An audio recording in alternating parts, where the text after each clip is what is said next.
Hello everyone, it's Becca from Becca Books and Bujo, and today we have my September in and out.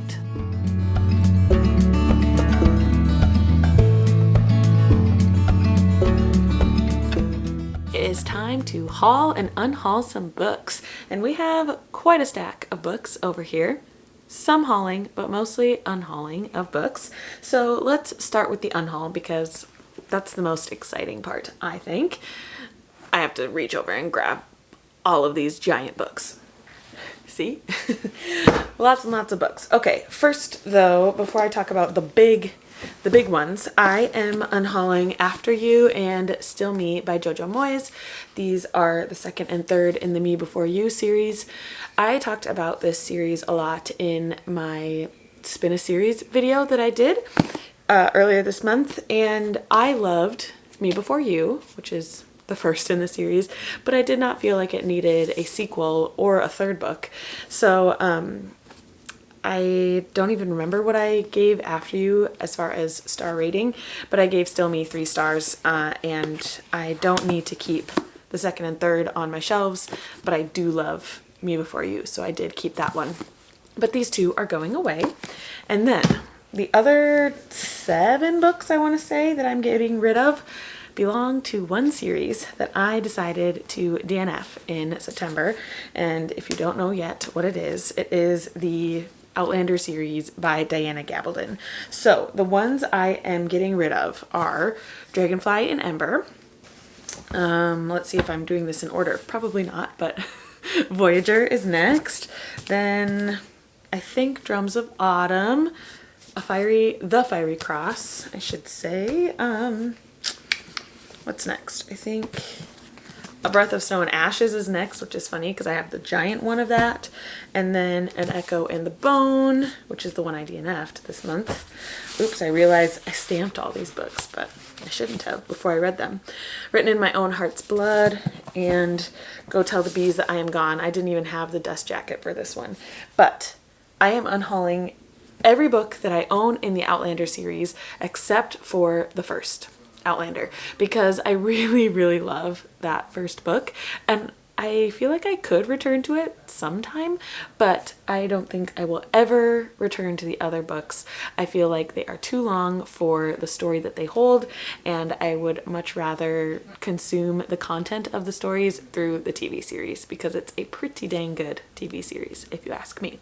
So I'm getting rid of all of those Outlander books. They will likely be going in a little free library near me because a lot of them are this like mass market style, and I don't really feel like selling these to anybody. And I believe this one that I have without the dust jacket came from a little free library, so I want to pass these on to somebody who will really enjoy them. So all of those books are being unhauled this month, and I have a much smaller stack of books that I'm hauling. So let's just quickly chat about the 2 that I purchased myself. So the first is Not Another Love Song by Julie Soto. This is a romance author that I have really been wanting to try. I bought Forget Me Not earlier this year with a patron when we went book shopping together in Minneapolis, and then I saw this one for relatively cheap at a Books A Million that I was at recently. So this one is about 2 rival musicians, and they fight their attraction as they compete for center stage. I love books with music in them because I'm a musician, my husband is a musician, and we actually met in band, and so I feel like this will be right up my alley. I love romance, I love music, and I think that this could be a great one. And then I got another romance. This is a young adult, and I've seen it everywhere and really wanted to give it a try. So I got Binding 13 by Chloe Walsh. What I did not realize is this is like a 7-book series or something crazy. The Boys of Toman series. I have to do the flop thing because everybody does the flop thing, but I also didn't realize it was young adult. I feel like it's more so new adult because it's college students, I think. He wants to save her, she wants to hide, she's damaged, he's determined. Fate brought them together, love binds them. I don't know. I've heard really good things, and people who love this book like are obsessed with this book, and I want to see if it could be a new obsession of mine. And then the next two and last two I have were gifted to me from my patron Tia. She and I met at the Mall of America, Barnes & Noble very recently, and she got me these two books. She helped me with my romantasy kick. So we have first The Songbird and the Heart of Stone by Carissa Broadbent. This is book one of the Shadowborn duet.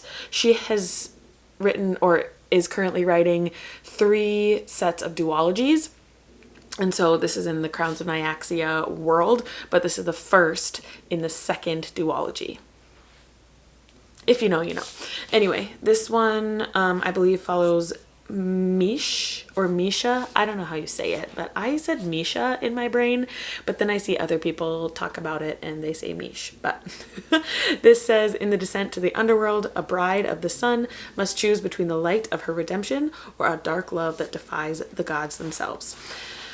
So this is technically like book 3 in the series. I haven't read book 2, but I read books 1 and 1.5 and gave them each 4.5 stars. I really, really loved them. So I hope that my love for this series can continue with this one once I get to it. And lastly, I have A Curse Carved in Bone by Danielle L. Jensen. I have to say that I kind of bought this book, or wanted this book, mostly because of the pretty sparkly sprayed edges, but I also really liked the first in this series. It's in the saga of the Unfated, and the first is A Fate Inked in Blood. It's a Viking romantasy, and I don't think I've ever read one, or maybe even heard of any other sort of Viking romantasy. I really enjoyed that first one when I read it, and definitely want to continue on. The first book ended in kind of a cliffhanger, or with a cliffhanger, and I want to know what happens next to Feyre. How do I remember that? No, not Feyre.